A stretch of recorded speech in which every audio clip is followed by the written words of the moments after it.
हमने शुरू की थी, वो बात शुरू की थी कि कम पानी आने पर दिल्ली में बाढ़ आई है। इससे अधिक पानी पहले आ चुका है और उस पानी के बावजूद बाढ़ नहीं आई। बाढ़ की जो कार्रवाई हुई उसके पीछे जो सबसे बड़ा कारण है वो डिसिल्टिंग ना होना और जो लोग को काम पे लगाना था उनको काम पे नहीं लगाया देना जाना, और इमरजेंसी के दौरान आर्मी और एनडीआरएफ की टीम्स जो लगी हैं, ये उनका रेगुलर काम नहीं है जी। ये काम जिनका है वो फ्लड कंट्रोल डिपार्टमेंट के अंदर 200 से ऊपर लोग भर्ती हैं, ये काम उनका है और वो किसी आदेश का इंतजार कर रहे थे काम करने के लिए, वो आदेश उनको नहीं दिया गया। उनका बजट गैर नियमित ढंग से बाकी तमाम जगहों पे इस्तेमाल होता है सिवाय फ्लड कंट्रोल के, क्योंकि वो हस्ताक्षर भी अंडर द बिजनेस रूल्स या तो मुख्यमंत्री के थे।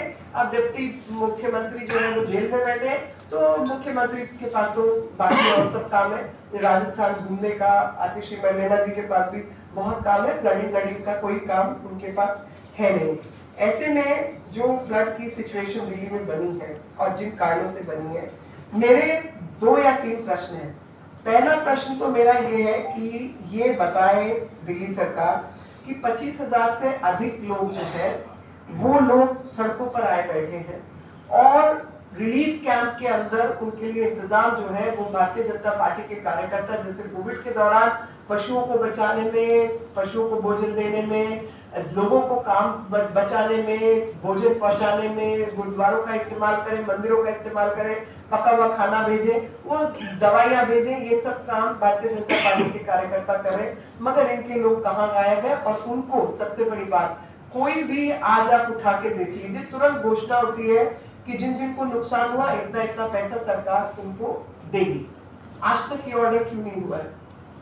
आज तक कॉम्पेंसेशन का ऑर्डर इन्होंने क्यों नहीं किया है कि जिन लोगों के घर बार बर्बाद हो गए उनको क्या कॉम्पेंसेशन मिलेगी? इन्होंने उसके ऊपर कोई ध्यान नहीं दिया। भोजन की कोई व्यवस्था नहीं की, पानी का कोई इंतजाम नहीं किया, टॉयलेट की कुछ व्यवस्था नहीं। वो अब आके वो चीजें शुरू हुई है, अब काम शुरू हुआ है। दूसरी चीज, राजनीति हर बात पे करना। आपने देखा फ्लड्स के दौरान राजनीति, आपने देखा कोरोना के दौरान राजनीति, और आपको मैं याद दिलाना चाहती हूँ किसानों के ऊपर राजनीति। जब किसान के अंदर किसान मोर्चा लगाए बैठे थे तो आतिशी मरलेना, सौरभ भारद्वाज और तमाम लोग भोजन ड्राई फ्रूट ले लेके वहां रोज जाके बैठे थे। आज पल्ला से लेकर वजीराबाद तक का जो रास्ता है उस पूरे इलाके के अंदर दिल्ली के किसानों की फसलें बर्बाद हो गई हैं। उन किसानों की सुध कौन लेगा जी? मुख्यमंत्री तो आप हैं, तब तो आप किसानों की चिंता दिखा रहे थे। आज किसानों की फसलें बर्बाद हो गई हैं, आपने कौन सा पैकेज घोषित किया? कुछ पैकेज घोषित करेंगे या वहां जाके फिर दोबारा से फोटोशूट का टाइम हो जाएगा? तो मुझे लगता है कि आज इस प्रेस कॉन्फ्रेंस के बाद ये वापस फोटोशूट पे लग जाएंगे, वहीं गांव देहात में घूमने लगेंगे जहां से आज तक गायब थे और दिख नहीं रहे थे। आज मैं बार बार सोच रही थी, मैं कहा इनका कोई पोस्टर नहीं आया, बड़े दिन हो गए। मैं कहा नहीं तो पोस्टर आ जाना चाहिए था कि मैं चाहता हूं कि घर से आप कोई ना निकले और वर्क फ्रॉम होम चालू करें।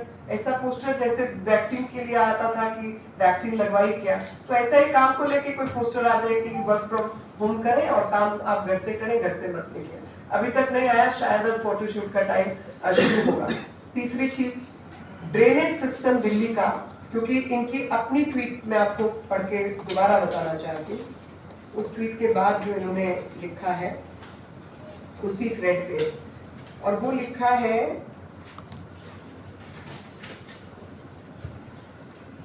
दिल्ली में अलग अलग कारणों से पानी आया है। ध्यान से सुन लीजिए, हथनी कुंड से नहीं आया, अलग अलग कारणों से आया है। ये केजरीवाल जी की खुद की ट्वीट है। यहाँ आईटीओ में ड्रेन में ब्रीच है जिसको आर्मी ने आके ठीक किया है, की वजह से तो राजघाट पर नाले से पानी के बैकफ्लो के कारण पानी भरा है। बैकफ्लो तब होता है जब आगे बंद होता है, क्योंकि ये सब ग्रेविटी पे चलता है, नीचे की तरफ ही जाएगा पानी। तो बैकफ्लो हो रहा है का मतलब आगे जगह नहीं है, तभी बैकफ्लो है ना, यानी नालों की डिसिल्टिंग नहीं हुई है, नदी नाले भरे पड़े हैं। और वो नहीं हुई क्योंकि पिछले 2 साल से मीटिंग ही नहीं हुई है। कई अन्य जगहों पर यमुना के ओवरफ्लो होने की वजह से पानी आया है, धीरे धीरे काम चल रहा है, लोगों को राहत मिलेगी। बहुत अच्छे। अब मैं ड्रेनेज प्लान की आपसे बात करना चाहती हूँ। 2018 में आईआईटी दिल्ली ने सुएज का ड्रेनेज प्लान बना के दिया है। और आईआईटी दिल्ली ने जो सुएज का ड्रेनेज प्लान बना के दिया, तो आईआईटी दिल्ली कंसल्टेंट थी। 2018 से आप अंदाजा लगाओ 5 साल निकल गए।